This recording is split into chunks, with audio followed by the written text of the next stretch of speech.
selamat pagi Sobat Dronska semua yang ada di rumah. Bagaimana kabarnya hari ini? Semoga Sobat Dronska di rumah selalu sehat dan selalu diberikan kemudahan ya dimanapun Sobat Dronska berada. Oke, senang sekali kita hari ini bisa kembali berbincang-bincang dalam acara Bincang-Bincang Sama Doi ini. Dengan saya Nindya yang akan menemani dan memandu acara dan menemani Sobat Dronska semua yang ada di rumah. Oke, saya menyapa Sobat Dronska di hari Rabu yang cerah ini untuk edisi spesial. Jadi hari ini dalam rangka Hari Keluarga Nasional bersama narasumber kita yang pastinya Sobat Dronska sudah tidak asing lagi, terutama di kalangan kaum hawa ya dok ya, dan kaum suami-suami sayang istri nih dok ya.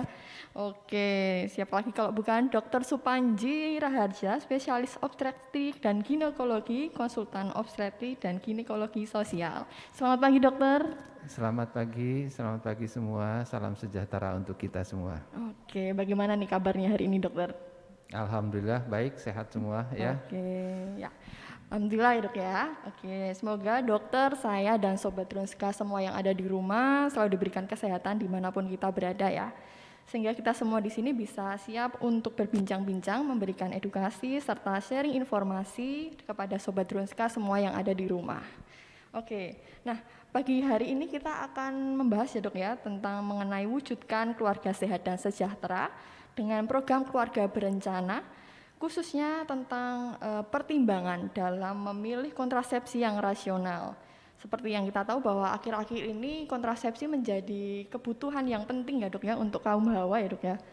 Jadi nanti untuk Sobat Dronska yang sudah bergabung dan mau menyapa atau memberikan pertanyaan bisa langsung saja menulis di kolom komentar yang ada di bawah. Karena nanti akan ada giveaway yang menarik nih untuk Sobat Dronska semua yang ada di rumah. Yang nanti akan kami umumkan sekitar hari Minggu. Jadi nanti Sobat Dronska langsung saja memberikan pertanyaan yang nanti akan kami jawab satu persatu ya dok ya. Nah, oke. Nah dok, langsung saja nih dok, kita mulai perbincangan kita pada pagi hari ini dok. Karena Sobat Dronska sepertinya sudah tidak sabar lagi dok untuk mengetahui lebih lanjut tentang topik kita hari ini ya dok ya. Mengenai keluarga berencana nih dok ya. Oke, tentang keluarga berencana nih dok. Biasanya erat banget hubungannya dengan kontrasepsi ya dok ya? Ya betul ya. Nah sebenarnya kontrasepsi itu apa sih dok? Jadi yang mendasari kenapa kok akhirnya tercipta kontrasepsi ini adalah sejarahnya bahwa perempuan itu dapat hamil dan melahirkan setelah dia pertama kali menstruasi atau setelah menars.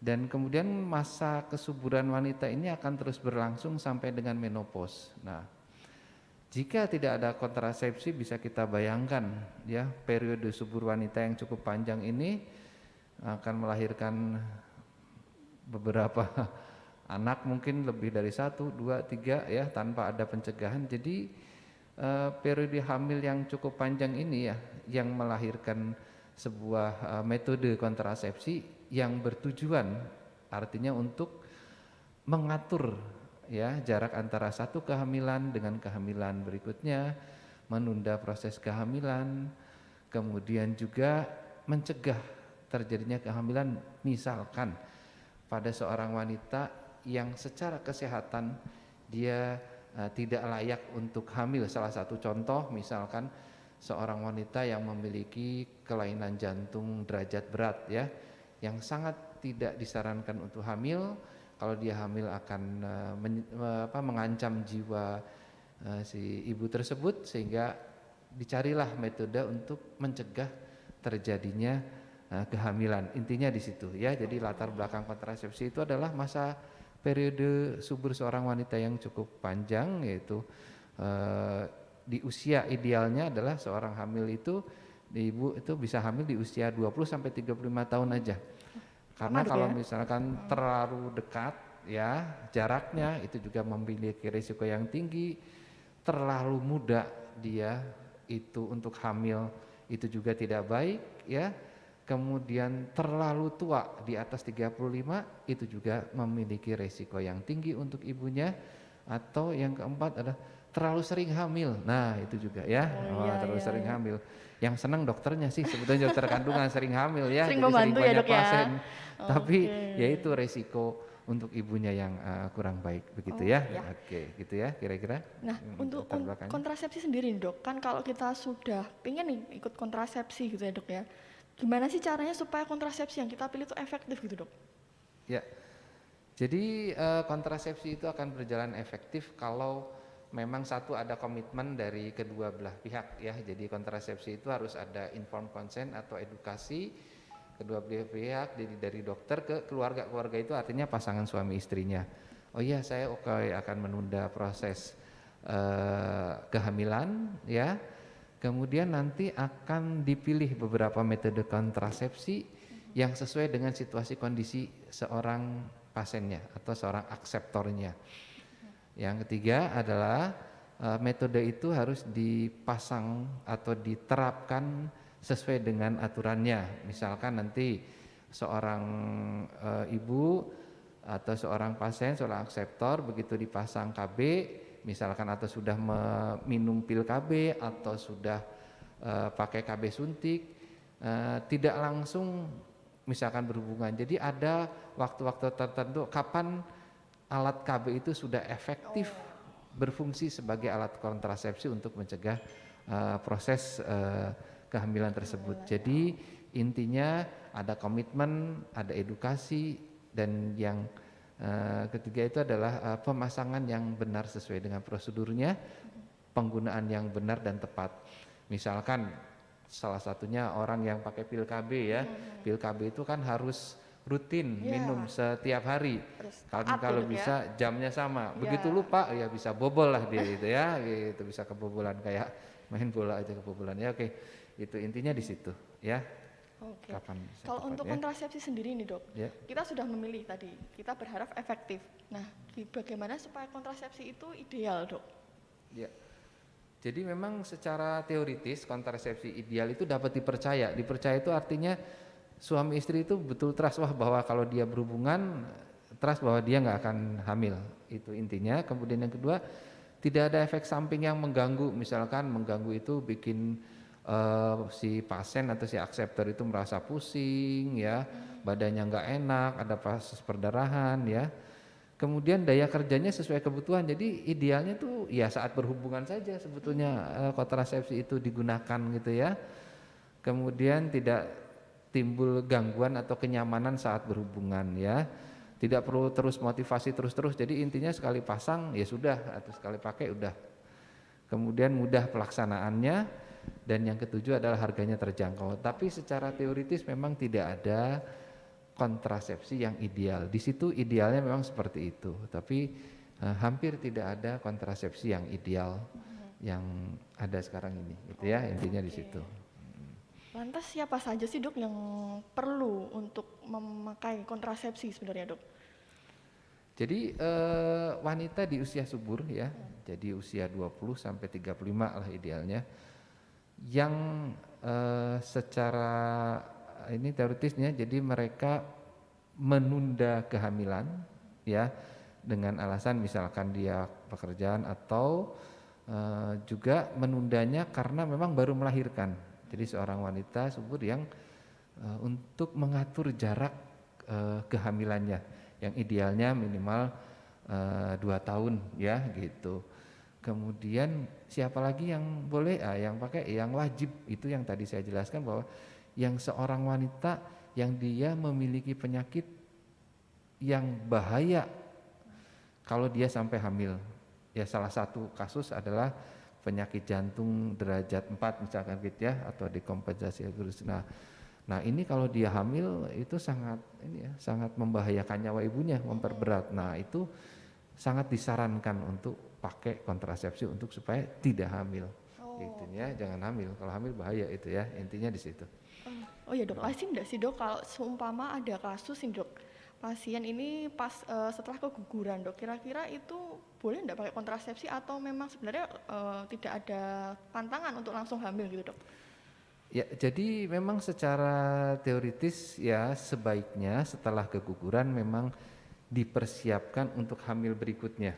Jadi tidak langsung begitu keguguran tanpa kontrasepsi hamil lagi. Karena dengan recovery atau jarak yang minimal misalkan 3 bulan ya untuk memperbaiki kondisi si ibunya sehingga untuk kehamilan berikutnya dia bisa hamil yang baik, tidak terjadi keguguran lagi. Nah, jadi selama 3 bulan atau periode persiapan untuk hamil berikutnya memang sangat disarankan untuk menggunakan kontrasepsi. Nah, pilihan kontrasepsinya adalah kontrasepsi yang tepat, artinya yang mudah dan untuk kembali ke masa suburnya itu mudah, cepat. Yang Gitu lebih ya, cepat karena kan dia subur pengen ya. hamil lagi. Ya. Begitu keguguran dia pengen hamil lagi, maka ya KB-nya otomatis nggak usah yang lamba kembali ke masa suburnya ya, sehingga habis 3 bulan ya langsung dia pengen hamil lagi, begitu. Oke.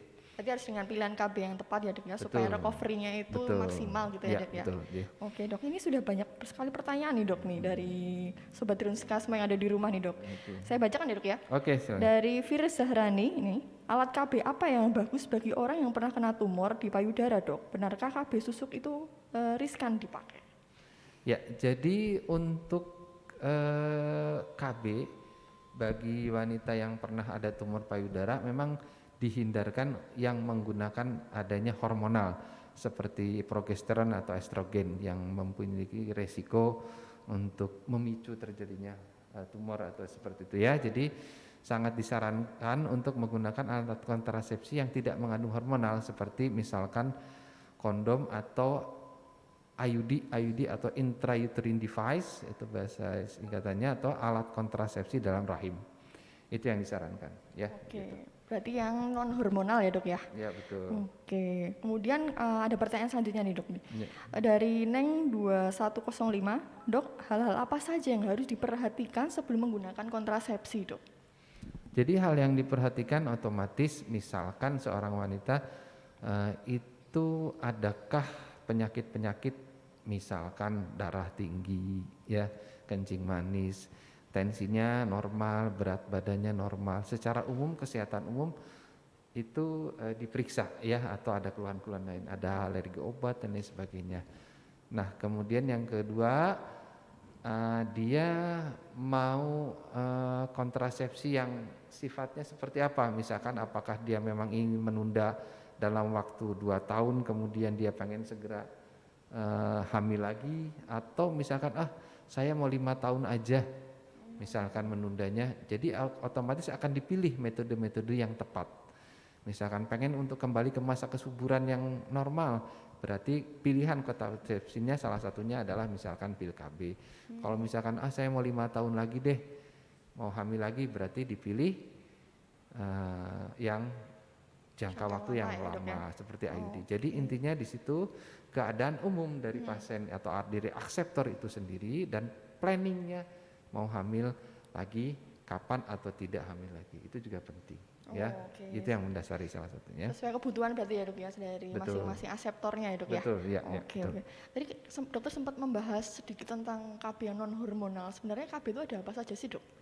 Ya, jadi KB itu secara teoritis ya ada yang KB yang menggunakan hormonal dan non hormonal, metode-metodenya seperti itu ya.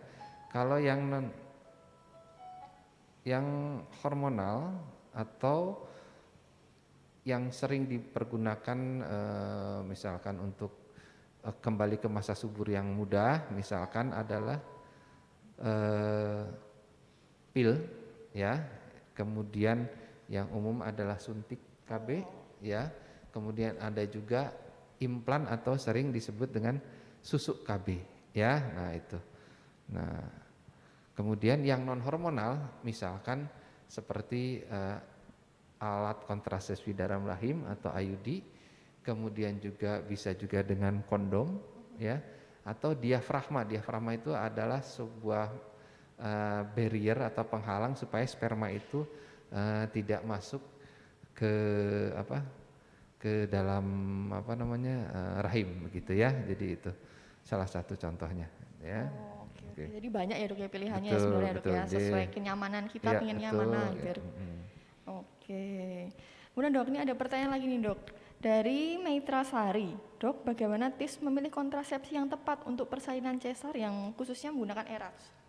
Ya, jadi kalau persalinan pasca sesar dengan ERAX, sebetulnya itu kita kembali ke situasi kondisi dari pasien itu sendiri.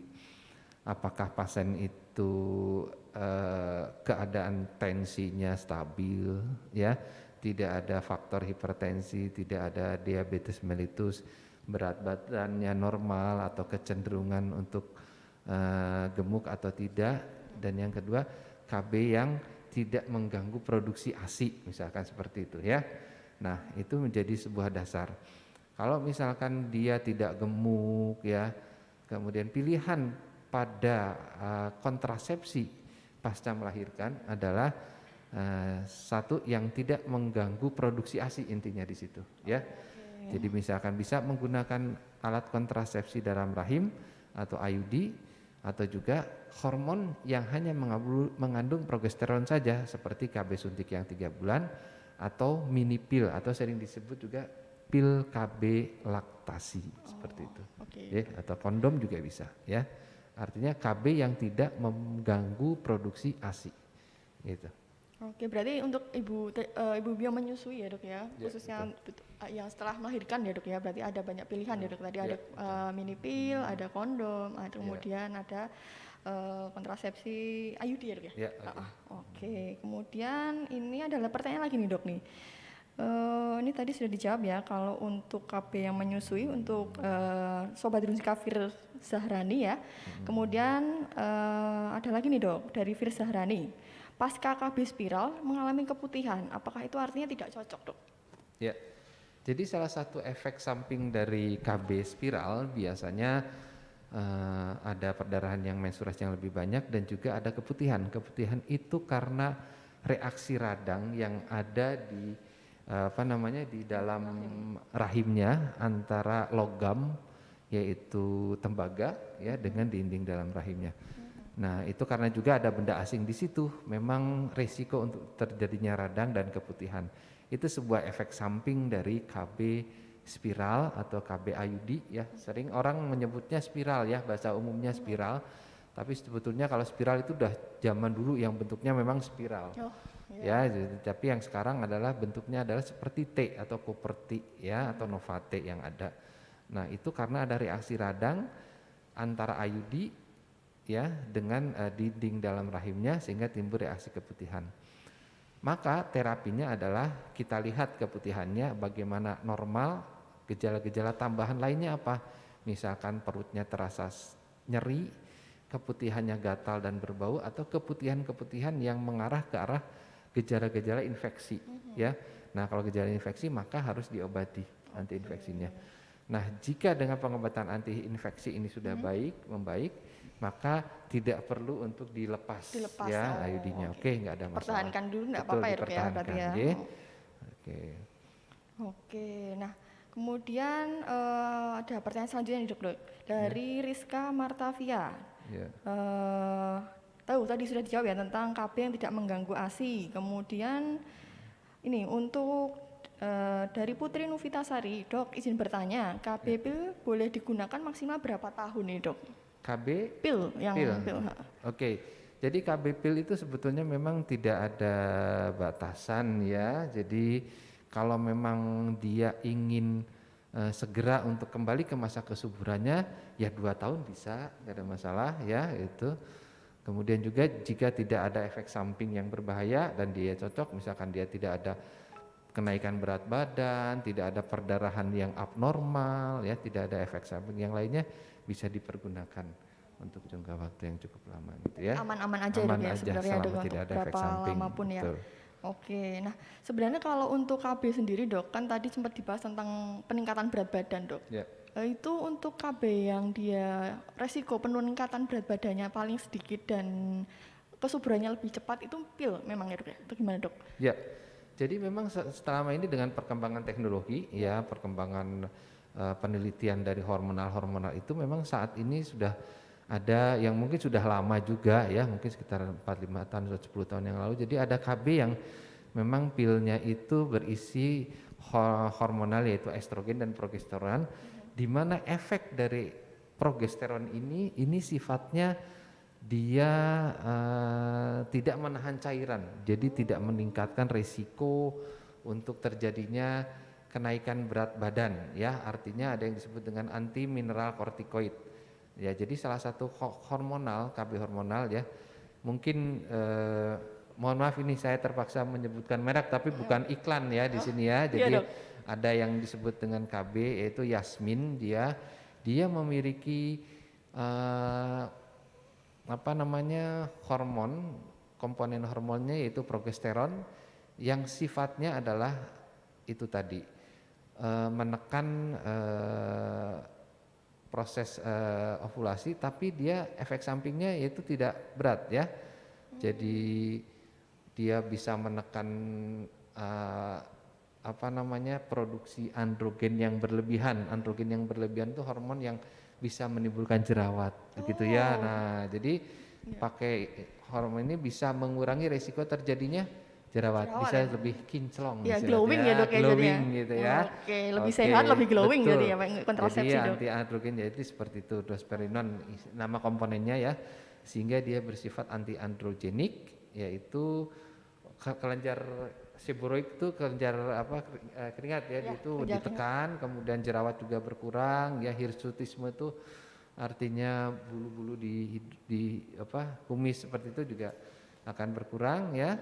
Kemudian mengurangi kaku-kaku pada payudara, misalkan karena ada retensi cairan, artinya ada sumbatan cairan yang tertahan cairan di dalam tubuh, terutama di payudara, itu akan berkurang, mengurangi kencang. Kemudian menurunkan juga berat badannya, jadi tetap langsing ya dok ya. gitu ya. Oke, jadi idaman suami ya dok ya.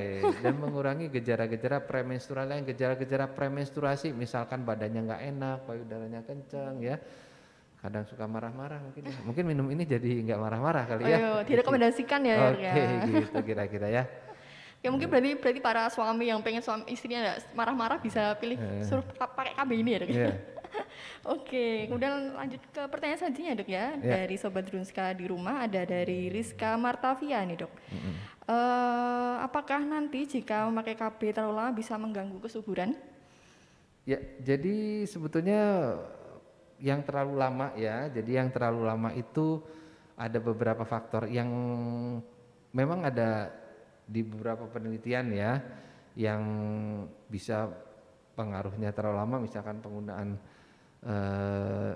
progesteron yang terlalu lama, misalkan seperti itu. Tapi diakali itu artinya dengan metode kontrasepsi yang KB pil yang tadi itu, yang baru itu, dia tidak terlalu lama untuk kembali ke masa kesuburannya, Cepat gitu ya, ya. dok ya. Betul. Jadi memang ada beberapa metode KB, misalkan penggunaan progesteron yang terlalu lama gitu. Jadi dari beberapa penelitian ternyata pil ini cukup ideal untuk mengembalikan ke masa kesuburan yang tidak terlalu lama, begitu ya. Oke, nah ini dok, ada pertanyaan lagi nih dok. Dari Fir Zahrani lagi dok. Ini jika pria ingin melakukan vasektomi dok, wah, apa ini yang harus diperhatikan dan dipersiapkan dok?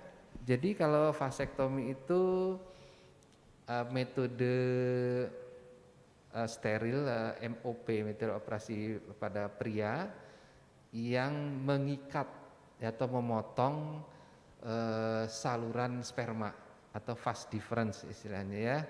Jadi saluran sperma itu dipotong sehingga spermanya itu tidak bisa keluar sampai pada saat ejakulasi itu tidak keluar spermanya, ya.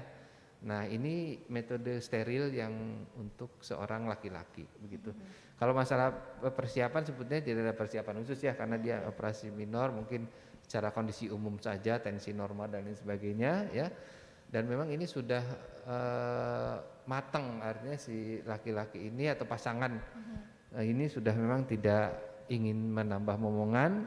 Kemudian yang kedua, wanita ini mungkin tidak bisa cocok untuk metode kontrasepsi apapun, misalkan, ya, juga si wanita takut melakukan tindakan operasi, misalkan gitu, ya, untuk steril, sehingga pasangan laki-lakinya yang melakukan tindakan pencegahan dengan tindakan vasektomi tadi, begitu, ya. Nah, kalau untuk wanita berarti istilahnya apa nih dok?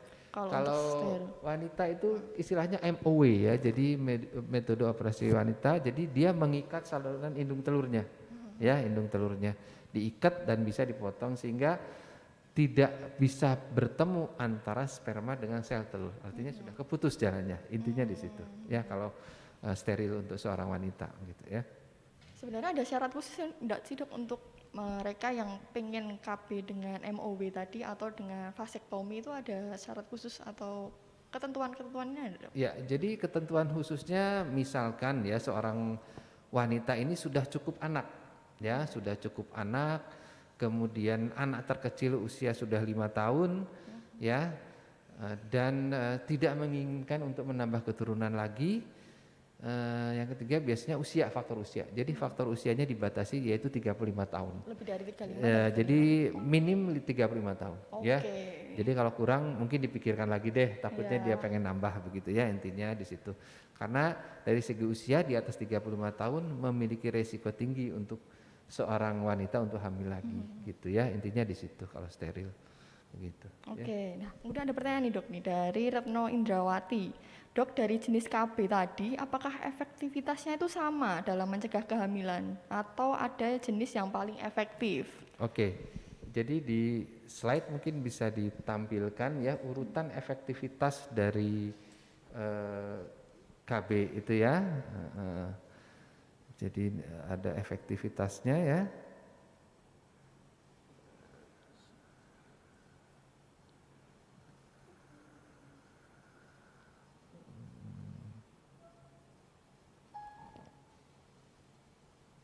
Nah, jadi efektivitas dari KB itu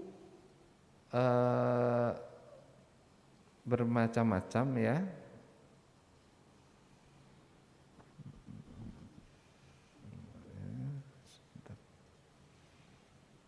Yang paling efektif itu adalah memang steril ya, atau MOW ataupun MOP. Jadi ya steril untuk seorang wanita dan vasektomi untuk seorang laki-laki. Nah, kemudian yang kedua adalah implan. Implan itu ya dipasang batang implan di susuk atau KB susuk ya, dan juga IUD atau intrauterine device ya, itu yang paling efektif. Nah, kemudian yang kedua dengan pil KB, yang kemudian dengan ada juga skin patch, itu artinya KB hormonal yang ditempelkan di kulit ya. Kemudian efektivitas yang paling tinggi yang paling rendah kedua adalah kondom dan diafragma, sedangkan yang paling rendah efektivitasnya yaitu seperti misalkan pantang berkala atau senggama terputus yang tanpa metode intervensi ya. Jadi ada urutan yang paling efektif adalah ada steril jelas yang paling tinggi itu ya, kemudian ada implan, kemudian ada juga injeksi atau KB yang sifatnya hormonal yang disuntikan, ada yang 3 bulan sekali dan ada yang sebulan sekali, kemudian KB spiral tadi IUD. Itu diantara yang paling efektif ya. Oke, Bang. Nah, kemudian dok, ini ada pertanyaan lagi nih. Dari Maitra Sari. Dok, kapan waktu yang tepat menggunakan kontrasepsi pasca persalinan normal, dok? Ya. Jadi pasca persalinan normal ada kontrasepsi yang langsung dipasang pasca salin atau pasca plasenta lahir, bisa juga langsung dipasang IUD atau spiral. Ya, langsung ada. dok itu ya? Langsung dipasang bisa Oke. ya saat ini. Kemudian yang selanjutnya adalah langsung juga dipakai, misalkan dia minum mini pil ya, langsung setelah melahirkan tidak apa-apa. Tidak mengganggu ASI juga Tidak ya? mengganggu ASI, karena mini Oke. pil itu andalan laktasi ya, biasakan yang hanya isinya progesteron aja, tidak mengganggu produksi ASI. Kemudian juga KB suntik yang 3 bulan dipasang saat langsung saat bersalin, tidak ada masalah begitu ya. Oke. Itu nanti berarti ketika kontrol juga di follow up ya dok ya? Betul, ya. Oke. Kemudian ini ada pertanyaan dari Kinai Yina. Dok, saya habis lahiran cesar, kemudian 2 minggu kemudian kena hipertensi sampai paru-paru dan banyak cairan, dan terdapat pembengkakan jantung. Apa suatu saat kalau saya hamil lagi akan berbahaya, dok? Ya, itu mungkin kasusnya ya, kasus yang mendasari penyakit tersebut. Misalkan kalau dari datanya tersebut, dari pertanyaannya, ada apa bendungan Ada paru-paru, hipertensi dan cairan di hipertensi paru-paru dan ya. paru-paru. Jadi mungkin ini adalah kasusnya namanya kasus preeklamsi berat atau sering disebut juga keracunan dalam kehamilan. Maka kasus keracunan atau dalam kehamilan atau sering dalam bahasa medis disebut dengan preeklamsi berat, maka ini sangat dimungkinkan untuk juga berulang di kehamilan berikutnya ya. Jadi presentasinya memang mungkin bisa berulang. Tetapi dengan tahu bahwa dia pernah preeklamsi berat, maka ada pencegahannya, begitu ya. Intinya di situ. Itu ada kasus preeklamsi berat dan mungkin untuk berulang di kehamilan berikutnya. Intinya di situ. Berarti kita harus tahu cara-cara pencegahannya dok ya, Betul, supaya cara. nanti kita dapat penanganan yang lebih Betul, ya. maksimal ketika nanti kita di hamil selanjutnya gitu. Ya, betul. Oke, nah kemudian kalau untuk ibu-ibu yang preeklamsi, eklamsi berat itu adakah KB juga khusus dok atau sama ya dok? Ya, jadi untuk seorang ibu yang ada preeklamsi atau cenderung hipertensi atau tensinya naik, maka juga disarankan untuk tidak menggunakan KB yang mengandung hormonal, begitu ya intinya di situ. Jadi disarankan misalkan KB IUD itu yang tidak mengandung hormonal atau bisa juga kondom misalkan ya, atau yang resiko memang ya kayak pantang berkala itu resiko, maka dipilih metodenya yaitu tadi yang tidak mengandung hormonal ya. begitu. Oke. Ya.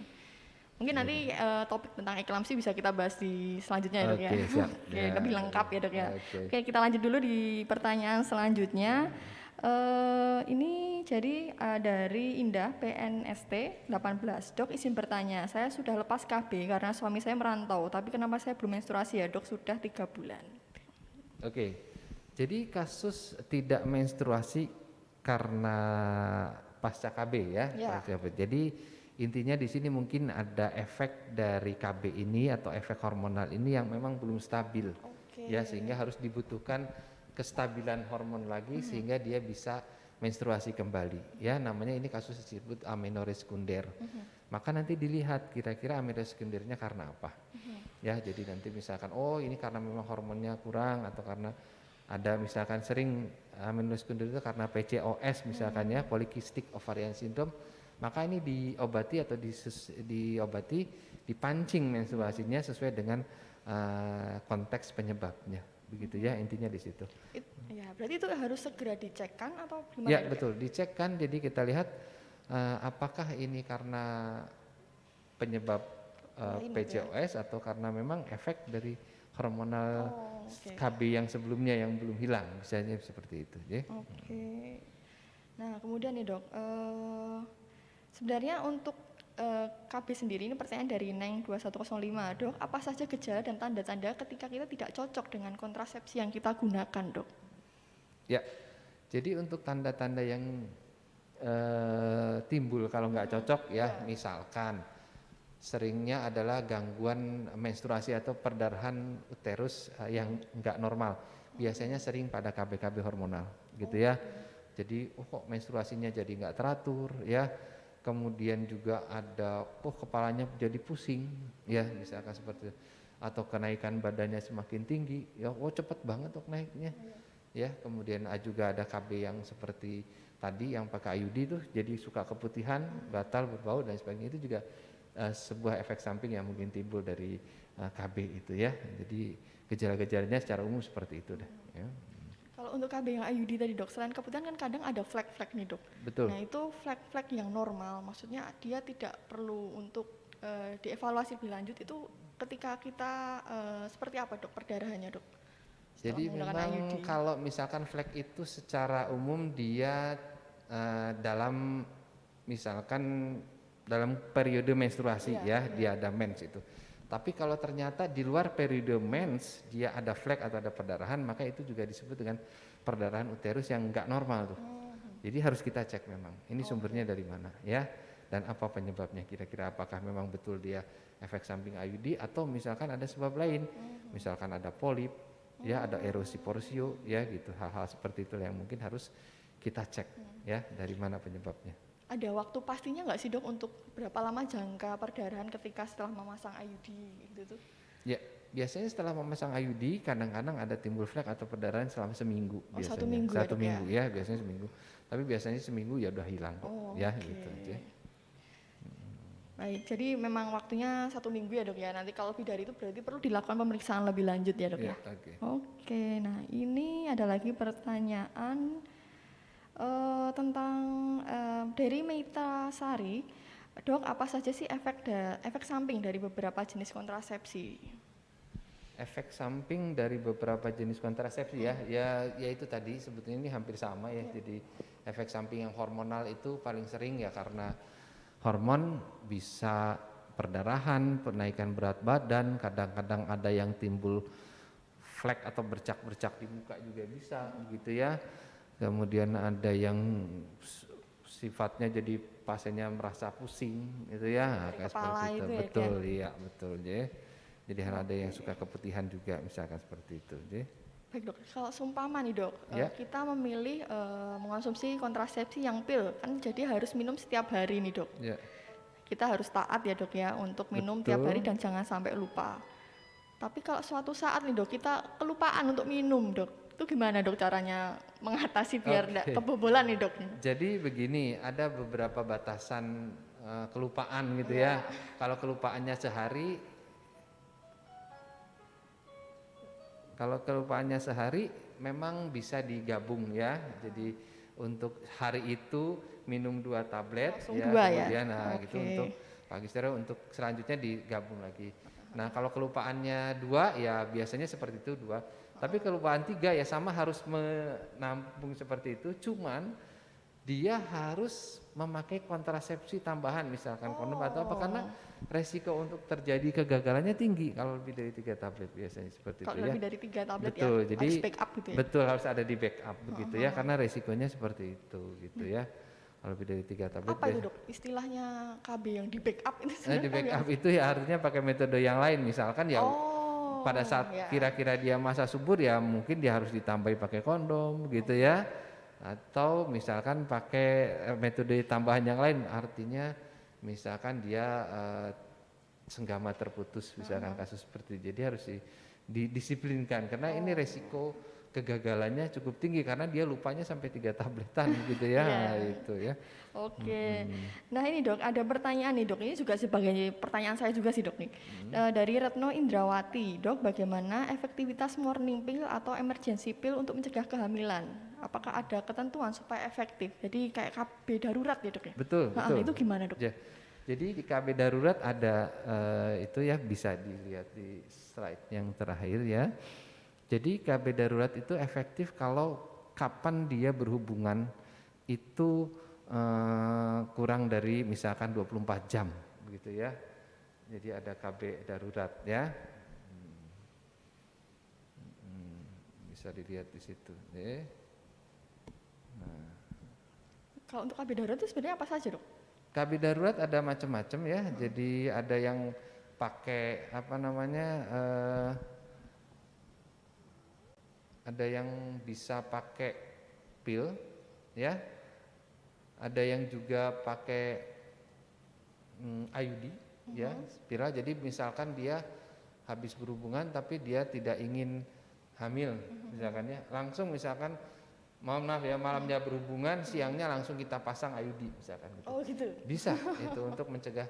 Untuk IUD ini cukup efektif juga ya. Jadi misalkan dia berhubungannya dalam waktu 3 kali 24 jam itu masih bisa efektif untuk mencegah kehamilan ya.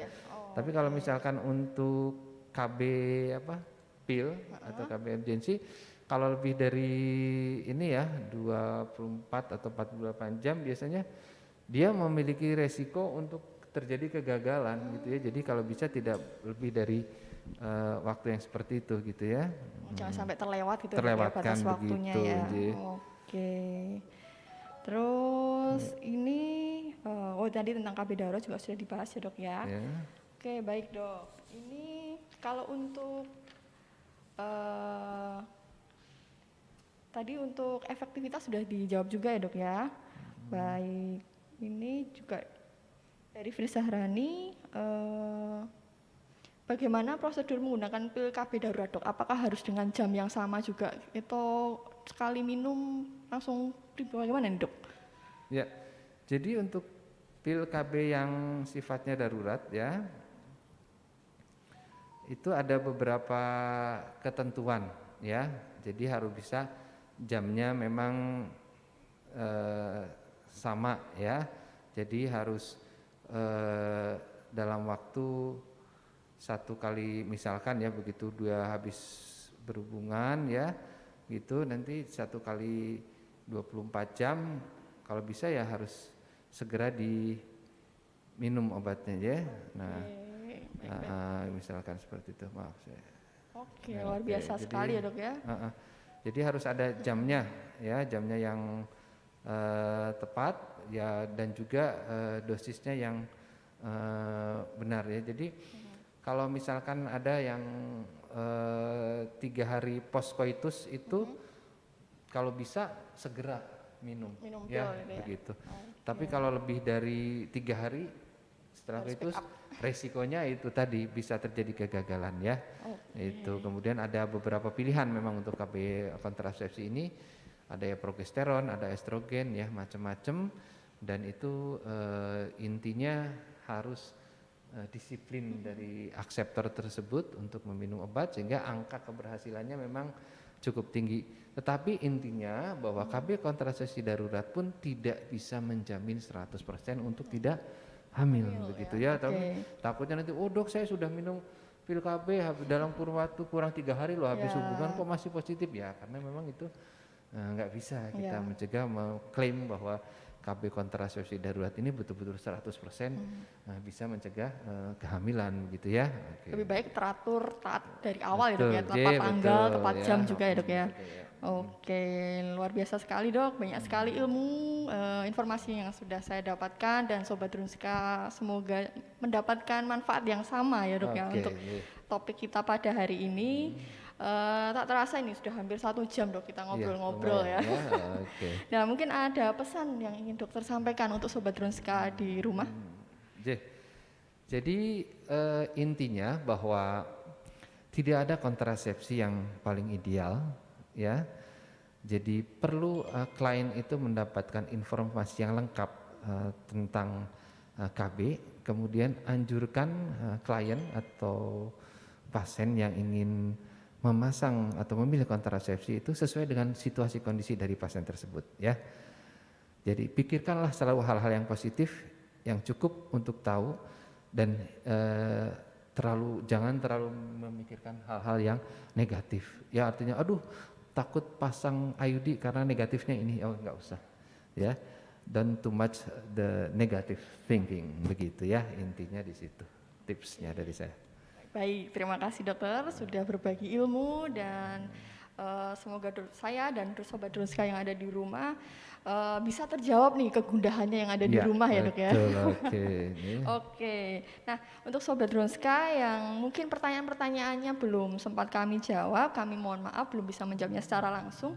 Tapi jangan kecewa karena nanti akan ada tayangan ulang ya besok Minggu pukul 12 di Instagram @Drunskas, yang nanti akan kami jawab pertanyaan-pertanyaan yang belum sempat terjawab, dan sekaligus untuk mengecek nih Sobat Drunska yang beruntung mendapatkan giveaway dari kami. Nah seru sekali ya dok ya topik hari ini ya dok ya, tentang kontrasepsi dan segala kegundahannya ya dok ya. Betul. Apalagi ini beberapa tahun terakhir ini ada era pandemi ya, ini juga hal-hal yang sangat berkaitan erat dengan kontrasepsi dan kehamilan, karena mungkin banyak isolasi mandiri di rumah, isolasi mandirinya berdua suami istri, nggak ada kerjaan, nggak ada KB, waduh akhirnya perlu ditangani lebih lanjut ya dok ya. Betul gitu ya. Oke, silakan. Segitu aja mungkin dari saya. Ya, terima kasih untuk Sobat Drunska yang sudah menyaksikan dari awal hingga akhir. Saya Nindya undur diri. Mohon maaf jika ada kata-kata saya yang kurang berkenan dalam menyapa Sobat Drunska semua yang ada di rumah. Dan Sobat Drunska juga jangan khawatir untuk berkunjung ke Rumah Sakit Dr. Un Kandang Sapi Solo, karena rumah sakit kami selalu menerapkan protokol kesehatan, dan kami juga menyediakan layanan telemedicine dan layanan antar obat atau LAO. Jadi mungkin Sobat Drunska di sini yang ingin konsul dengan dokter-dokter kami bisa konsultasi secara online, dan nanti untuk obatnya bisa diantarkan ke rumah ya. Kemudian kami juga membuka layanan imunisasi internasional nih bagi pelaku perjalanan Kemudian ada juga untuk cafe diet nih. Tadi kan kita membahas juga tentang kontrasepsi yang kadang mengakibatkan peningkatan berat badan nih. Mungkin ada Sobat Runska yang ingin memulai ya untuk memperbaiki dari makanan, menu makanannya, bisa konsultasi di cafe diet kami karena kami banyak menyediakan menu-menu yang sehat sesuai dengan kebutuhan Sobat Drunska, baik yang ingin menurunkan massa tubuh maupun ingin meningkatkan massa tubuh nih. Kami menyediakan segala macam jus dan menu-menu makanan yang lainnya. Nanti Sobat Drunska bisa menghubungi nomor 081576 39 dan 333 untuk konsultasi lebih lanjut. Atau bisa scroll-scroll nih di postingan Instagram Drunska Solo supaya mendapatkan keterangan yang lebih lanjut. Nah, kemudian jangan khawatir lagi untuk berkunjung ke Rumah Sakit Dr. Un Kandang Sapi Solo karena kami memisahkan jalur antar pengunjung yang sehat dan pasien yang sakit. Karena kami memiliki healthy area, jadi bagi Sobat Drunska yang kondisinya sehat, silakan mengikuti jalur yang sehat. Karena kami selalu mengutamakan kesehatan dan keselamatan dari pengunjung dari Sobat Drunska di rumah. Nah, akhir kata selalu jaga kesehatan dengan makan makanan bergizi, selalu rutin menggunakan masker, mencuci tangan dimanapun Sobat Drunska berada. Dan saya Nindya dan Dr. Supanji, spesialis obstetrik dan ginekologi, izin untuk undur diri pada hari ini. Dan Rumah Sakit Dr. Un Kandang Sapi aman untuk kita semua. Sampai jumpa di momen bincang-bincang dengan doi selanjutnya. Selamat siang, dadah.